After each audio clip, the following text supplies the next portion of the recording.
আজ আমরা ইসলামের ইতিহাসের এমন এক গজবের সম্বন্ধে বলবো যা শোনার পর আপনার পা থেকে মাথা পর্যন্ত রক্তহীন হয়ে যাবে। আপনি কি কল্পনা করতে পারেন এক জাতি এমন এক জঘন্য পাপে লিপ্ত হয়েছিল যার শাস্তি হিসাবে আল্লাহ আকাশ থেকে পাথর বৃষ্টি নামালেন? তাদের সেই জনপদকে এক বিকট শব্দের মাধ্যমে মাটি থেকে উপড়ে তুলে উল্টে দিলেন। চোখের পলকে সেই শহরের প্রতিটি মানুষ, তাদের ঘরবাড়ি এবং সমস্ত সম্পদ একসাথে ধ্বংস হয়ে গিয়েছিল। সেই গজবের করুণ পরিণতি আজও জর্ডান সাগরের তীরে সাক্ষ্য হয়ে আছে। আজ আমরা জানব সেই অভিশপ্ত জাতি কওমে লুতের ইতিহাস, তাদের পাপের চূড়ান্ত সীমা এবং আল্লাহর গজবের সেই ভয়ানক পরিণতি। কওমে লুত ছিল হজরত ইব্রাহিম আলাইসাল্লামের ভাগ্নে হজরত লুত আলাইসাল্লামের জাতি। এই জাতির আবাসস্থল ছিল আধুনিক জর্ডান ও ফিলিস্তিনের মধ্যবর্তী স্থানে, যার প্রধান শহর ছিল সাদুম। এই জাতিটা ছিল সম্পদশালী এবং বিলাসবহুল জীবনযাত্রায় অভ্যস্ত, কিন্তু তাদের এই সমৃদ্ধির আড়ালে ছিল এক চরম নৈতিক অধঃপতন। পবিত্র কোরআন এবং বর্ণনানুসারে কওমে লুত এমন এক পাপে লিপ্ত হয়েছিল যা মানবজাতির ইতিহাসে এর আগে কখনো দেখা যায়নি। তারা নারী পুরুষের স্বাভাবিক সম্পর্ককে উপেক্ষা করে পুরুষে পুরুষের শারীরিক সম্পর্ক স্থাপন করত। এই পাপ তাদের সমাজে এতটাই সাধারণ হয়ে গিয়েছিল যে তারা তা প্রকাশ্যে নির্লজ্জভাবে করত। তারা ছিল অহংকারী, তারা পথিকদের উপর অত্যাচার করত, তাদের ধন সম্পদ লুট করে নিত। কিন্তু তাদের এই অস্বাভাবিক পাপই আল্লাহর ক্রোধকে দ্রুত তাদের দিকে টেনে এনেছিল। এই ঘৃণ্য কাজ তাদের সমাজে এতটাই ছড়িয়ে পড়েছিল যে তারা তাদের এই পাপ নিয়ে গর্ব করত। আল্লাহ তাআলা তাদের এই পাপ থেকে ফিরিয়ে আনার জন্য তাদেরই মাঝ থেকে হজরত লুত আলাইসাল্লামকে নবী হিসেবে প্রেরণ করলেন। লুত আলাইসাল্লাম তাদের কাছে গিয়ে সরল ভাষায় আল্লাহর দিকে আহ্বান করলেন। লুত আলাইসাল্লাম তাদের বারবার অনুরোধ করলেন, তিনি তাদের আল্লাহর ভয় দেখালেন এবং এই পাপ থেকে দ্রুত ফিরে আসার আহ্বান করলেন। কিন্তু কওমে লুত তাদের নবীর কাছে শুনেনি। তাদের অহংকার ও পাপে তারা এতটাই মত্ত ছিল যে তারা বরং লুত আলাইসাল্লামকে উপহাস করতে লাগলো। তারা তাকে এবং তার অনুসারীদেরকে বরং পবিত্র লোক বলে তাচ্ছিল্য করত। লুত আলাইসাল্লামের দাওয়াত প্রত্যাখ্যান করে তারা বলল, হে লুত, তুমি যদি সত্য বলছো তবে আমাদের উপর আল্লাহর সেই গজব নিয়ে আসো যা তুমি আমাদের ভয় দেখাচ্ছ। তারা লুত আলাইসাল্লামকে সমাজ থেকে তাড়িয়ে দেওয়ার হুমকি দিল। তারা বলল, যদি তুমি তোমার এই কাজ থেকে বিরত না হও তবে আমরা তোমাকে এই শহর থেকে তাড়িয়ে দেব। নবী হিসেবে লুত আলাইসাল্লাম তখন একা হয়ে গেলেন। তার আপন স্ত্রীও তার প্রতি ঈমান আনেননি। তিনি ছিলেন এক কঠিন পরীক্ষার মুখে। তার শহর তাকে প্রত্যাখ্যান করেছে, তার পরিবার তাকে সমর্থন করেনি। তিনি তখন সম্পূর্ণ অসহায় অবস্থায় আল্লাহর কাছে প্রার্থনা করলেন। তিনি আল্লাহকে বললেন, হে আমার রব, এই দুষ্ট জাতির হাত থেকে আমাকে এবং আমার পরিবারকে রক্ষা করো। তিনি আল্লাহর কাছে এই পাপী জাতির উপর চূড়ান্ত ফয়সালা চাইলেন। তখন আল্লাহ তাআলা তার সেই প্রার্থনা কবুল করলেন। আল্লাহর পক্ষ থেকে ফয়সালা চূড়ান্ত হলো। আল্লাহ তাআলা তখন এই অভিশপ্ত জাতির উপর গজব নাজিল করার জন্য আল্লাহর পক্ষ থেকে 3 জন ফেরেশতাকে পাঠালেন। তারা মানুষের রূপ ধারণ করে পৃথিবীতে এলেন, কিন্তু তাদের সেই মানব রূপ এতটাই সুদর্শন ছিল যা যে কোনো মানুষকে মুগ্ধ করার জন্য যথেষ্ট ছিল। এই ফেরেশতারা প্রথমে এলেন হজরত ইব্রাহিম আলাইসাল্লামের কাছে। ইব্রাহিম আলাইসাল্লাম তাদের দেখে সাধারণ অতিথি মনে করে দ্রুত তাদের আতিথেয়তার ব্যবস্থা করলেন এবং একটি ভুনা বাছুর নিয়ে এলেন। কিন্তু অতিথিরা যখন সেই খাবার খেলেন না, তখন ইব্রাহিম আলাইসাল্লাম কিছুটা ভয় পেলেন। তখন ফেরেশতারা নিজেদের পরিচয় দিলেন এবং 2টি সুসংবাদ দিলেন। একটি ইব্রাহিম আলাইসাল্লামের জন্য সন্তান লাভের, আরেকটি কওমে লুতের ওপর গজব নাজিলের। কওমে লুতের ওপর গজবের কথা শুনে নবী ইব্রাহিম আলাইসাল্লামের মন কেঁদে উঠল, কারণ তার ভাগ্নে লুত আলাইসাল্লাম সেই শহরেই ছিলেন। ইব্রাহিম আলাইসাল্লাম তখন আল্লাহর সেই ফেরেশতাদের সাথে কথা বলতে শুরু করলেন। ইব্রাহিম আলাইসাল্লাম বললেন, তোমরা কি এই শহর ধ্বংস করে দিবে, অথচ সেখানে লুতও রয়েছেন? তিনি আল্লাহর কাছে মিনতি করলেন, সেই শহরে ভালো মানুষও তো থাকতে পারে, তবু কি আল্লাহ সেই জনপদ ধ্বংস করে দিবেন? তখন ফেরেশতারা ইব্রাহিম আলাইসাল্লামকে আশ্বস্ত করলেন, হে ইব্রাহিম, আপনি এই বিষয়ে আমাদের সাথে তর্ক করবেন না। আপনার রবের ফয়সালা চূড়ান্ত হয়ে গেছে। তাদের ওপর এক এমন শাস্তি আসবে যা কোনোভাবেই ফেরানো যাবে না। তবে ফেরেশতারা লুত আলাইসাল্লামকে রক্ষার সুসংবাদ দিলেন। তারা বললেন, লুত আলাইসাল্লাম এবং তার পরিবারের সবাই রক্ষা পাবেন, তবে তার স্ত্রী ছাড়া। ফেরেশতারা যখন লুতের শহরের দিকে রওনা হলেন, তখন তারা অত্যন্ত সুদর্শন যুবক বা পুরুষ হিসেবেই শহরে প্রবেশ করলেন। শহরের বাইরে তারা লুত আলাইসাল্লামের কন্যার সাথে দেখা করলেন। কন্যা তাদের সতর্ক করলেন যে এই শহরের মানুষ খুব খারাপ, আপনারা এখানে রাত কাটাবেন না। লুত আলাইসাল্লামের কন্যা বাড়িতে এসে তার পিতাকে এত সুদর্শন অতিথিদের কথা বললেন। তখন লুত আলাইসাল্লাম চিন্তায় পড়ে গেলেন। তিনি জানতেন তার জাতি এই সুদর্শন অতিথিদের দেখে তাদের চূড়ান্ত পাপ করতে দ্বিধা করবে না। লুত আলাইসাল্লাম তখন তার অতিথিদের সাদরে গ্রহণ করলেন।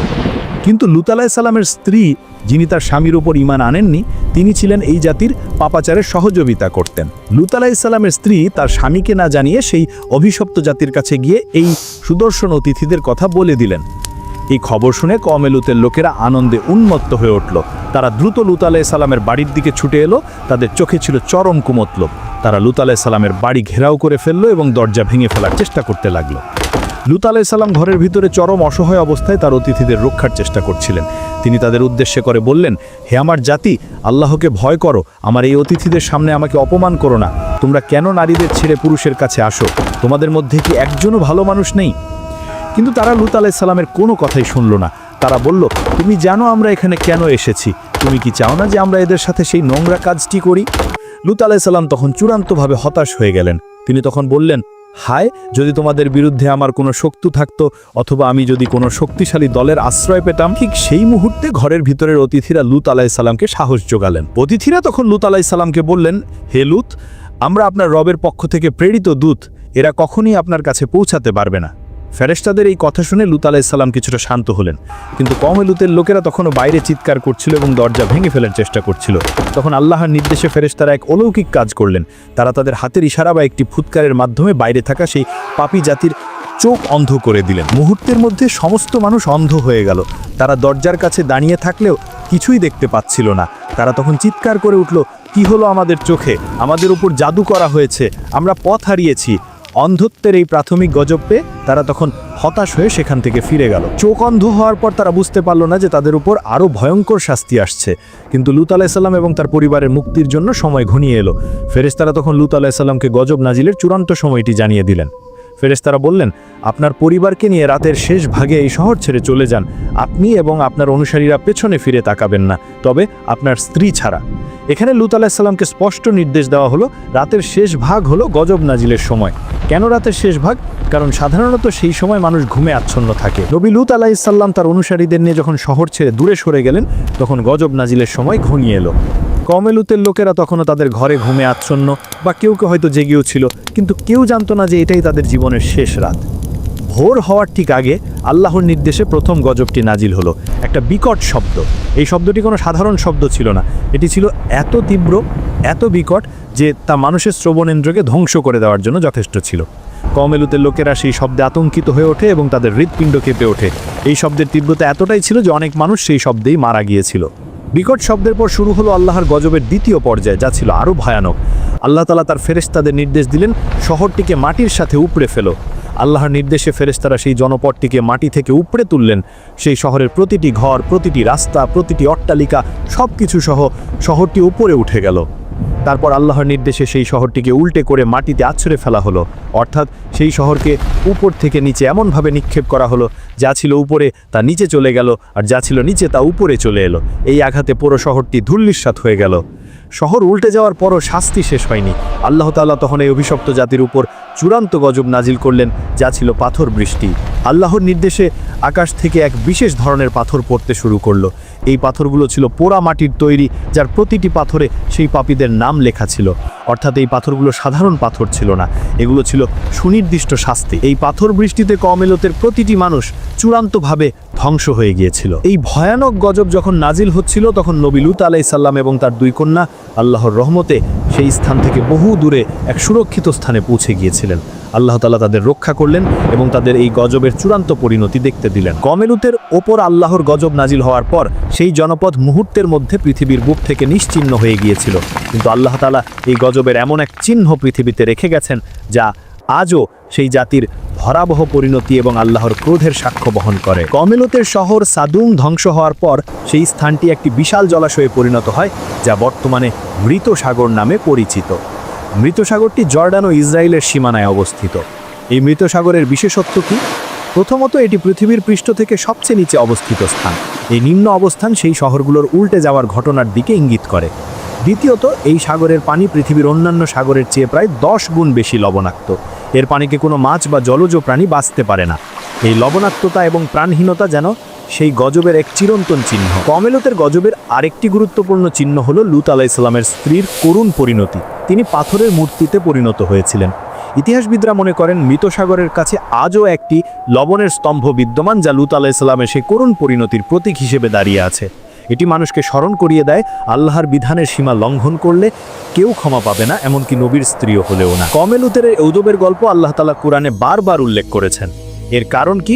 এর কারণ হলো রাসূলুল্লাহ সাল্লাল্লাহু আলাইহি ওয়াসাল্লাম ভবিষ্যৎবাণী করে গেছেন যে ভবিষ্যতে কিয়ামতের কাছাকাছি সময় এই পাপ অর্থাৎ সমকামিতা আবার সমাজে ব্যাপকভাবে ছড়িয়ে পড়বে।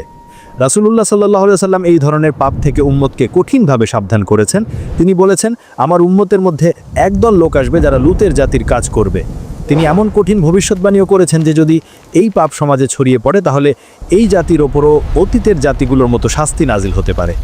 এই কারণে কওমে লুতের গজবের গল্প শুধু ইতিহাসের অংশ নয়, এটি আমাদের জন্য একটি চূড়ান্ত ভবিষ্যৎবাণী। এটি আমাদের স্মরণ করিয়ে দেয় ব্যক্তিগত স্বাধীনতা বলে কোনো কিছু নেই যা আল্লাহর দেওয়া নৈতিক সীমার বাইরে।